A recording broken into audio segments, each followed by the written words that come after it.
a YouTuber on the rise driven to murder, an entire family gunned down in cold blood, and a sinister plot to take the lives of at least 70 more. On today's episode of Morbid Reality, we document the rise and fall of Trey Sesler, better known by the internet as Mr. Anime. Trey Eric Sesler was born on August 8, 1989, to a loving family comprised of his mother Rhonda, father Lawton Ray, and a single older brother named Mark. As Trey grew older, he soon realized that he had a passion for film, and it's this very love for the craft that led to the eventual creation of his YouTube channel LensCap Productions in September of 2006. There, Trey posted numerous short films and skits, some even featuring his mother and brother. It was precisely a year and 5 days later that Trey announced he would begin shifting his channel's primary focus to another passion of his: animation, specifically of the Japanese variety. From this day on, Trey Sesler would be known as Mr. Anime, one of the founding members of the anime reviewing community on YouTube, and according to many, an inspiration for similar channels to come. It's during this period when a third passion of Trey's became apparent: his love of firearms. Over the next 5 years, Trey would deliver review after review, discussing everything he knew and loved about anime, while also occasionally uploading gun-themed skits and even a few weapons demonstration videos. None of this, of course, was cause for concern amongst Trey's fanbase. Sure, he may have been a weapons enthusiast, but Trey himself openly condemned gun violence in a 2009 rant video in which he discussed the media buzz surrounding mass shootings that were taking place in the US at the time. Hey everybody, Season 2 here, and today I'm ranting on something a little bit... Yes, I'm ranting on something a little bit anime unrelated. I'm ranting on all the shootings that have been happening. I'm a firearms owner myself, but it is a little bit disturbing to know that you could be a victim in something like this at these times. All the people that were victims, you think it won't happen to me, but sometimes it does. But seriously, every day I open Yahoo, I'm like, well, time to see what today's shooting is, and hey, there's another one. So I don't know when it's gonna stop. I think it's why, but what can I say? On May 13th of 2012, Trey uploaded a video titled Mr. Anime's New Job. In it, he details how he just found full-time employment for an unnamed production company thanks to the work he had been doing at home. He also reassured his audience that while uploads may be slowing down, that the channel was in great health and that he had no plans of quitting YouTube anytime soon. This, unbeknownst to Trey and his fans alike, would be the last time he was seen on camera as a free man.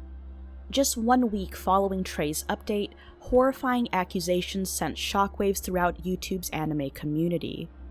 If you haven't heard, Trey Sesler, aka Mr. Anime, has been arrested for suspicion of, he's been arrested and charged with murdering and shooting and murdering his mother, his father, and his brother. It turns out that in the early hours of March 20th, 2012, Trey Sesler had snapped. The murder spree began with Trey's mother, whom he lured to the garage before mercilessly firing into her chest 4 times, causing her to collapse in front of him. From inside the house, Trey's brother Mark began to call out, complaining about the noise. It's then when Trey swiftly made his way back into the home, passing his brother in the hallway before re-emerging from his room with a different gun and delivering 2 shots.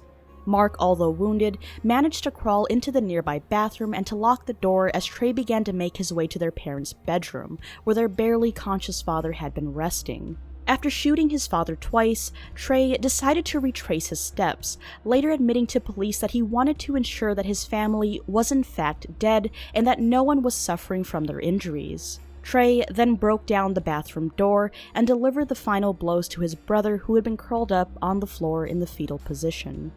Shortly after the killings, Trey continued his rampage, tearing the house apart piece by piece and scribbling apology letters on the walls and doors, one of which read, "Why did I do this? I love my mom, dad, and brother." Police were later sent over to the Sesler residence by concerned relatives, and soon discovered the family's corpses. Trey, however, was nowhere to be found. Later that day, Trey was finally located and arrested, and it's then that even more disturbing details began to emerge. According to Trey himself, he'd been plotting a mass murder, claiming that he had plans to open fire on his old high school campus, possibly during a homecoming event.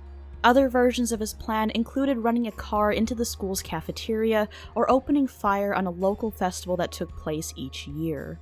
Trey began to explain to officers that he had thought about these plans in great detail, and even studied the crimes of past mass murders to piece together his own perfect plan, a foolproof plot to take out as many as he possibly could, with an ultimate goal of ending at least 70 lives. He noted how each mass murder had their strengths and weaknesses, even going as far as to organize a detailed rating system based on effectiveness, weapons used, and the total number of victims killed. It's because of this plan, Trey noted, that his family had to be killed. That way, they wouldn't have the burden of shame brought about by his actions.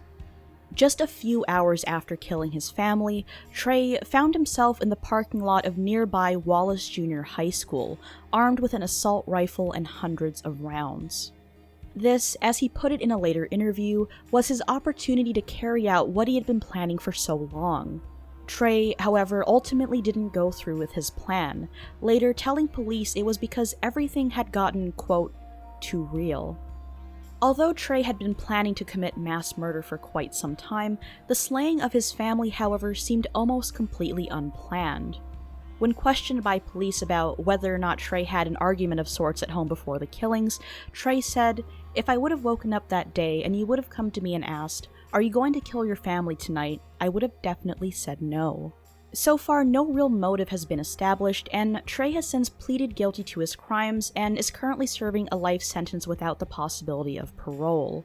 He's noted many times how he'll never be able to forgive himself for his actions, and how he feels as though he deserves to be behind bars. Before this video ends, I'd like to give a huge thank you to each and every one of my patrons. As you probably already know, YouTube has recently been demonetizing both true crime and horror content, so if you'd like to help support the channel, you can do so by visiting my Patreon linked below. Any amount is greatly appreciated and goes a long way. With all that being said, thank you so much for watching, and I'll see you all in the next video.